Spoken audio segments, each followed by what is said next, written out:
Hello and welcome. I'm your host, Megan Lavin, owner of the recipe site for food allergies, 𝗔𝗹𝗹𝗲𝗶𝗃𝗶𝗵. And together with Allergic Living, we discuss topics that affect those with food allergies. For this month's topic, we're taking it all the way back. You know, most of my videos have focused on more nuanced and advanced problems dealing with food allergies. But when I got a direct message over social media the other day saying, "Help, my baby was just diagnosed with a food allergy and I don't know where to begin," it made me realize it would be good to have a video for those who are new to food allergies and even a refresher to you veterans. Because man, when I got that message, boy, oh boy, did I remember how life-changing it was when my son was diagnosed with food allergies. I left the allergist office just thinking how my life had changed in a matter of that 15-minute prick test. I knew not what I shouldn't feed him, but really not what to feed him, and just felt so unsure and confused about how I was going to keep him safe. So you're not alone. I obviously love the food aspect, hence why I have a recipe site, but there are really some practical things worth noting for those who are coming to terms with a fresh diagnosis. Let's go over my favorite tips that will get you going. First off, ensure that you or your loved one is really experiencing a food allergy. Go to a board-certified allergist to be tested, either by a prick test, blood testing, or both, to confirm it's actually a food allergy. With little kids, rashes and upset stomachs and other symptoms can make you wonder, but you need to know for sure from a certified medical professional. Next, make sure you receive and fill out that prescription for your epinephrine auto-injector. This is a life-saving medication that will now be attached at the hip to you. You also need to have your allergist fill out a food allergy action plan and go over it with you. This plan is the blueprint of how you'll handle if accidental exposure takes place. You can find a blank one to fill out at FAIR's website, which, if you're unfamiliar, stands for Food Allergy and Research Education. Number 2, get used to taking the auto-injector everywhere you go. Do not leave the house without it. Even if you're not planning on eating, you just never know if you'll change your mind or what will happen while you're away from home. 3, take the time to understand what anaphylaxis is and what it looks like. Number 4, learn to read labels. This can be probably one of the toughest. You'll need to turn over and read every single label that person with a food allergy is going to eat. Make sure you understand all the synonyms and hidden names that allergen might hide under. Also, familiarize yourself with the 𝗔𝗹𝗶𝗃𝗶, or the Federal Labeling Guidelines, as to the rules for food allergen labeling. It might surprise you to know that they do not have to list the allergen in bold at the bottom. Know the limitations of the law and what to look for within the rules, guidelines, and regulations that are there.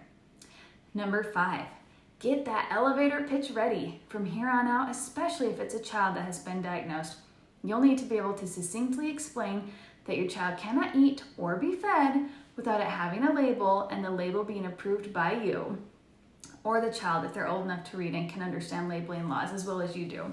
It's better to be practiced than caught off guard, and food is offered just about everywhere, so don't worry, you'll get lots of practice.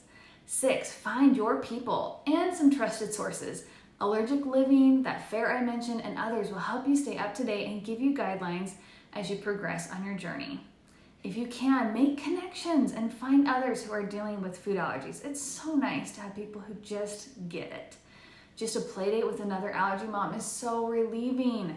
If you can't meet in person, we're so lucky. You can meet people over social media and you can still converse and help one another even if you live far. 7, lastly, and very most importantly, grieve. It's okay to be sad. You might be saying goodbye to your favorite recipe from your grandma, or not having your favorite ingredient in the house anymore. Food is central to memories and social situations, and it's okay to have a mourning process. Don't let other people tell you, oh, it's just food, because food is wrapped up in so many traditions and activities. Even after dealing with a decade of food allergies, I still have down days here and there. It's normal. It's going to hit you harder on some days than others. Let yourself feel it. Find a good friend, spouse, or family member that will let you vent. Get it out. Let them validate you, and then let it go. Easier said than done. This will be a constant refinement in the process of surrendering, I have found. It's a fine line between having a hard moment and letting it linger. Strive to find that balance. Don't let the sadness overtake you too long. And if you find that happening, if you need more support, I am always a big proponent of therapy. Nothing wrong with that. Sometimes studying how others have overcome physical difficulties in other areas has been inspiring and uplifting to me as well. Just know it will not stay this hard forever.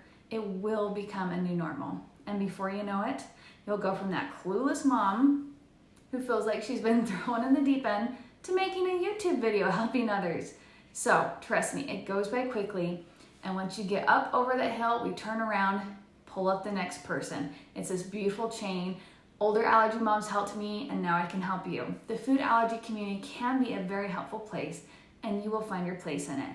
Before you know it, you'll have tips and hacks you'll be passing on too. Know that this will be a process. It's a bit like eating an elephant. You'll have to do it bit by bit, but you'll get there. And I'm still learning even all these years later. Once you have mastered the basics, like those top 7 I recommended, you can then move on to other things like dealing with your child's food allergies at school, setting up a 504 plan, how to handle birthdays and difficult family members, how to find a trusted babysitter, safe trick-or-treating, and so on.